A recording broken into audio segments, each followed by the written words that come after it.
जय माता दी। नमस्कार दोस्तों, स्वागत है आप सभी का हमारे YouTube चैनल लक्ष्मी शर्मा की कहानियां पर।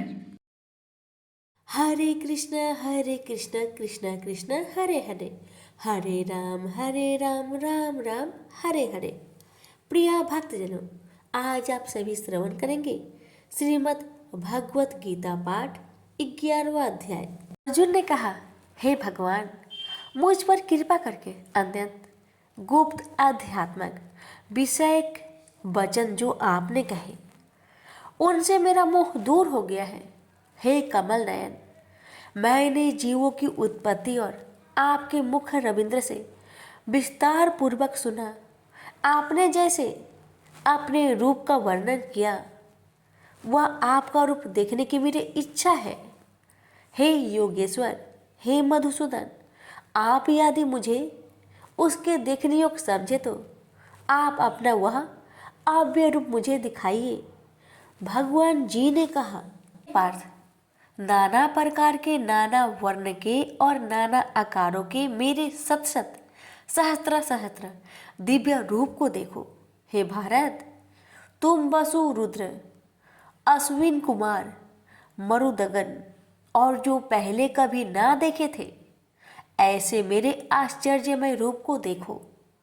गुणाकेश व चराचर सहित यह चरित्र देखो तथा और जो कुछ देखना चाहो तुम यह मेरी देह में देख लो, परंतु तुम इस नेत्र से मुझे नहीं देख सकोगे, इसलिए मैं तुमको दिव्य नेत्र देता हूँ।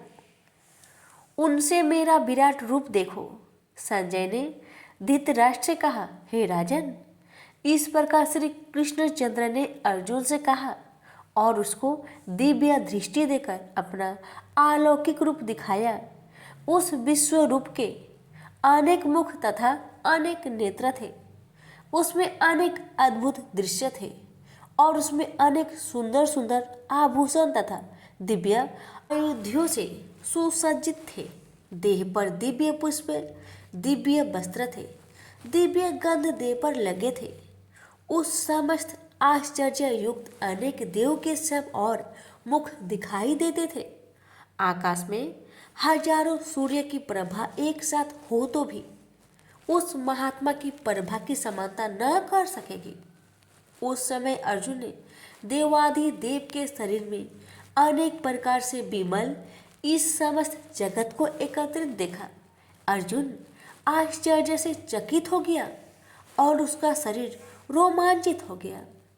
उसने सिर नवाकर हाथ जोड़कर, हे देव, आपकी इस देह में सब देह भिन्न प्राणियों के समुदाय कमलासन पर बैठे हुए देवताओं के इस ब्रह्म संपूर्ण ऋषि और दिव्य सर्प को मैं देखता हूँ। हे विश्वेश्वर, तुम्हारे अनेक भुजा, अनेक उदर, अनेक मुख, अनेक नेत्र है, अतः आपका रूप अनंत है। आपके अंत तथा आदि को मैं नहीं देखता, किंतु समस्त मैं आपका ही रूप देखता हूँ।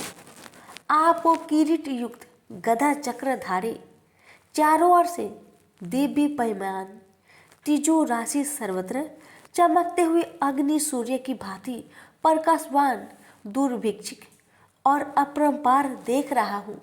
मेरे मन से आप ही ब्रह्मा जानने की वस्तु, विश्व का महान आधार, नित्य सनातन धर्म के रक्षक, पुराण पुरुष हो।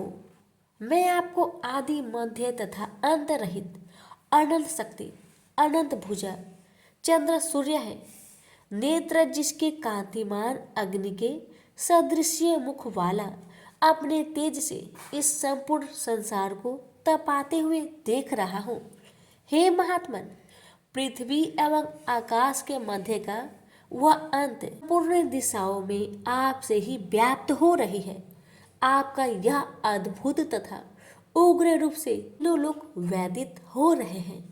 यह देखा कि देवताओं के समूह तुम्हारी शरण आ रहे हैं। उनमें कितने ही भयभीत होकर हाथ जोड़कर तुम्हारी प्रार्थना करते हैं। महर्षियों और सिद्धों का समूह स्वास्तिक कहकर नाना प्रकार से की प्रशंसा कर रहा है। रुद्र, आदित्य, वसु, साध्य, विश्वदेव, अश्वनी, मारुत, पिता, गंधर्व, यक्ष, असुर, सिद्ध इनके संग विस्मित होकर आपकी ओर टटकी लगाकर देख रहे हैं। हे महाबाहो, अनेक नेत्र, अनेक बाहु, अनेक जांघ, अनेक पैर, अनेक पेट, कराल दंत युक्त आपका यह विशाल रूप देखकर सब अत्यंत भयभीत हो रहे हैं और मैं भी घबरा रहा हूँ।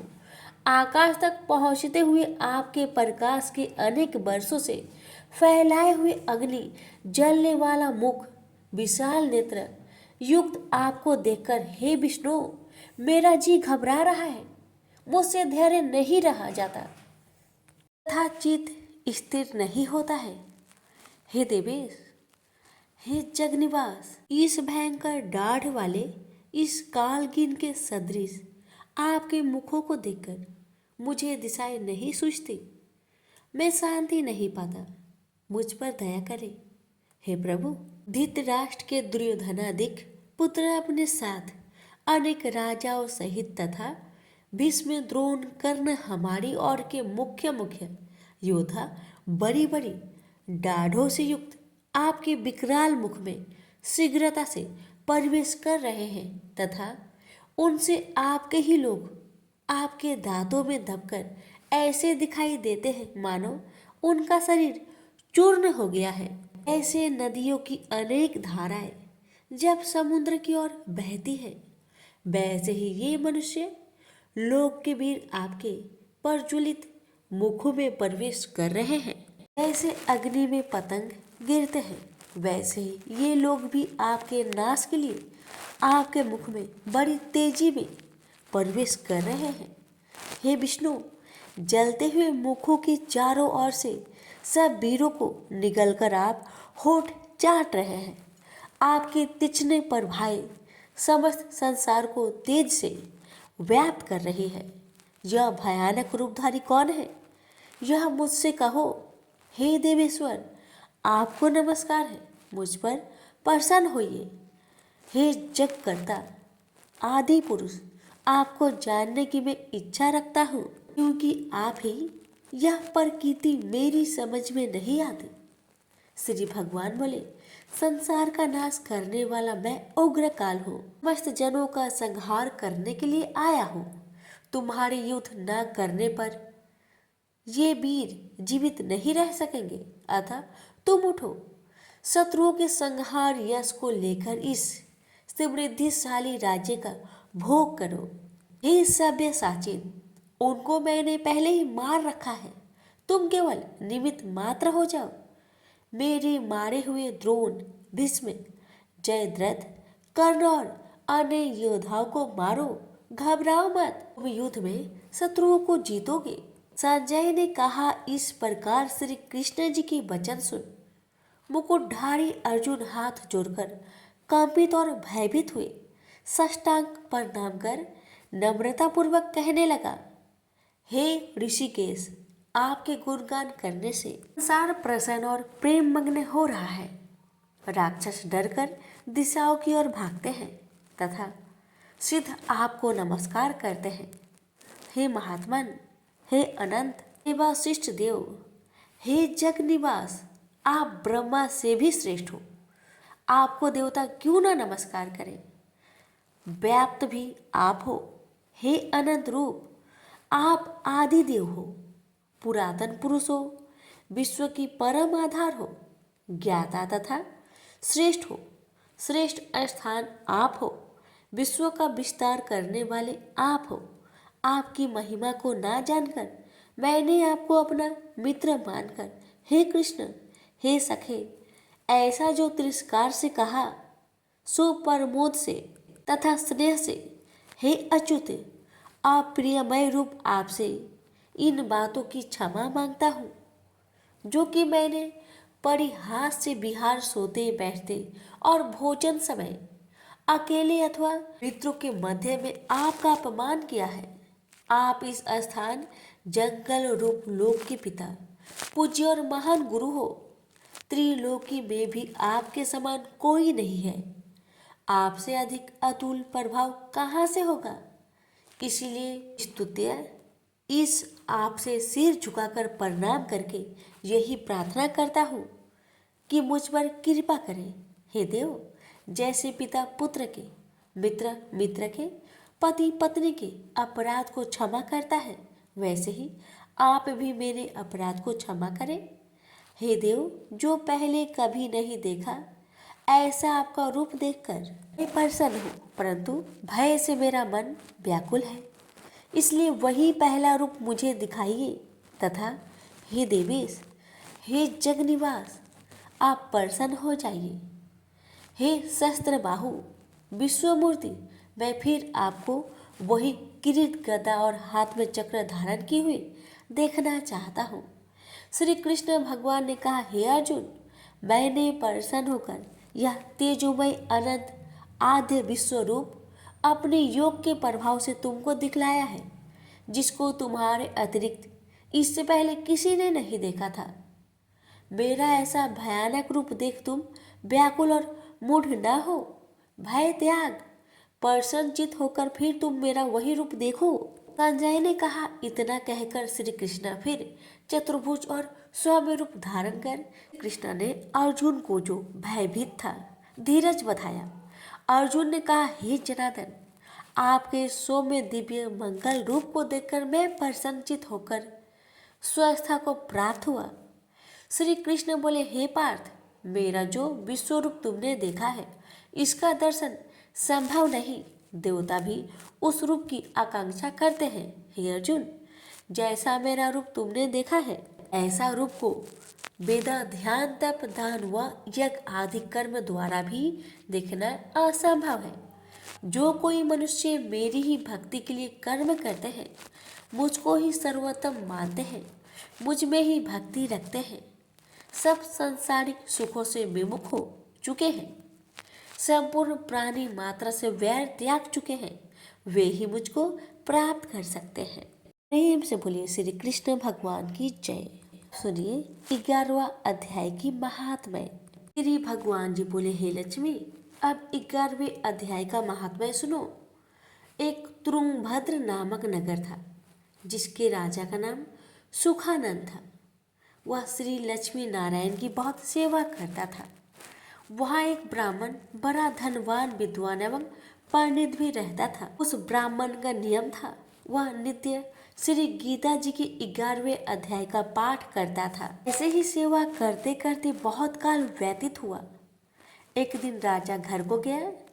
उस दिन बहुत से अजीत देशांतर फिरते फिरते उस नगर को आए। अतीतों ने राजा से जगह मांगी। राजा ने बड़ी हवेली खुलवा दी। वहां अतीत उतरे। राजा ने सीधा दिलवाया। रसोई पाकर अतीत बड़े प्रसन्न हुए और अमृत तुल्य वचन बोले। राजा उनके दर्शन को गया। राजा का बेटा भी साथ था और कई भृत्य भी साथ थे। राजा उस हवेली में गया जहाँ महंत ठहरा हुआ था। उसके साथ राजा बातचीत करने लगा और राजा का पुत्र खेलने लगा। वहाँ एक प्रेत रहता था। उस प्रेत ने राजा के पुत्र को मार डाला। चाकरों ने राजा को खबर दी।